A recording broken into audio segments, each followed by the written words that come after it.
Hello and welcome to Idea Popcorn Street. నా పేరు మృదుల. ప్రభాస్, రానా దుగ్గపట్టి, అనుష్క శెట్టి, తమన్నా ఇంకా రమ్య కృష్ణన్ నటించిన బాహుబలి ద కన్క్లూజన్ ఈ వారం రిలీజ్ అయింది.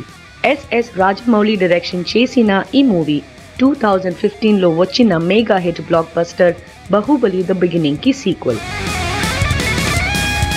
ఈ మూవీ మనల్ని ఫ్లాష్ బ్యాక్ లోకి తీసుకువెళ్తుంది. ఇది ప్రభాస్ చేసిన పాత్ర అమరేంద్ర బాహుబలి జీవితం గురించి ఉంటుంది. అది కూడా ఇత్తడికి మహిష్మతి రాజు పడవి వరించిన తర్వాత కథ. ఇందులో ఇత్తడు అనుష్క శెట్టి చేసిన రోల్ దేవసేనతో ప్రేమయనం నడుపుతూ ఉన్న ఈ మూవీలో దుగ్గపట్టి రానా చేసిన రోల్ భల్లాదేవ ఇంకా అతడి తండ్రి కలిసి బాహుబలినే ఓడించడానికి, రమ్య కృష్ణన్ చేసిన రోల్ శివగామి ఇంకా సత్యరాజ్ చేసిన రోల్ కట్టపాని యూజ్ చేస్తారు. పైగా అందరినీ ఉత్కంఠ ప్రశ్నిస్తున్న ప్రశ్న, కట్టప్ప బాహుబలిని ఎందుకు చంపాడు అనేదే ఈ మూవీలో ఉన్న పెద్ద ట్విస్ట్.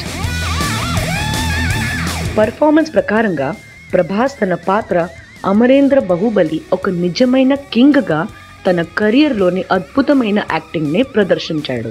ఈ యాక్టర్ ఒక తండ్రి మరియు ఒక కొడుకుగా చాలా బాగా చేశాడు. శివుడు అక్క మహేంద్ర బాహుబలి. అనుష్క శెట్టి చేసిన పాత్ర దేవసేన మనకి ద్రౌపదినే గుర్తు చేస్తుంది. ఎవరి గౌరవం ఇంకా కక్ష వాళ్ళ అయితే యుద్ధం జరిగింతో వారు. ప్రభాస్ తన కెమిస్ట్రీ టైటానిక్ మూవీ ఫ్లేవర్ ని ఇస్తుంది. రానా దుగ్గపట్టి తన పాత్ర భల్లాదేవగా బెస్ట్ పర్ఫార్మెన్స్ ఇచ్చారు. తమన్నా ఈ ఫిల్మ్ లో తన స్మాల్ రోల్ ని చాలా బాగా జస్టిఫై చేసింది. రమ్య కృష్ణన్ చేసిన రోల్ శివగామి సూపర్బ్ గా ఉంది. ఇంకా ఆ పాత్రని ఆమె చేసిన అంత ఈజీగా అద్భుతంగా ఇంకా ఎవరు చేయలేరు. సత్యరాజ్ రోల్ కట్టప్ప ఒక ఫెయిత్ఫుల్ సర్వెంట్ గా అందరినీ హృదయాల్ని దూచుకున్నాడు.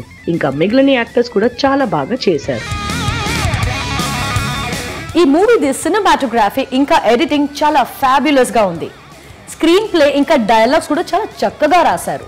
ఈ మూవీలో మ్యూజిక్ పర్ఫార్మెన్సెస్ కూడా చాలా బాగుంది. ఈ మూవీది విఎఫ్ఎక్స్ కూడా చాలా స్టన్నింగ్ గా ఉంది. మొత్తానికి ఈ మూవీ ఒక్కసారి తప్పకుండా చూడొచ్చు. మేము దీనికి 5 కి 4 పాప్కార్న్స్ ఇస్తాం. ఈ ఉండేది మా మూవీ రివ్యూ. మీకు ఈ మూవీ ఎలా అనిపించింది కమెంట్ చేసి కింద మాకు చెప్పండి. మరి ఎన్నో టాలీవుడ్ అప్డేట్స్ కోసం విజిట్ చేయండి ఐడియా పాప్కార్న్ స్ట్రీట్.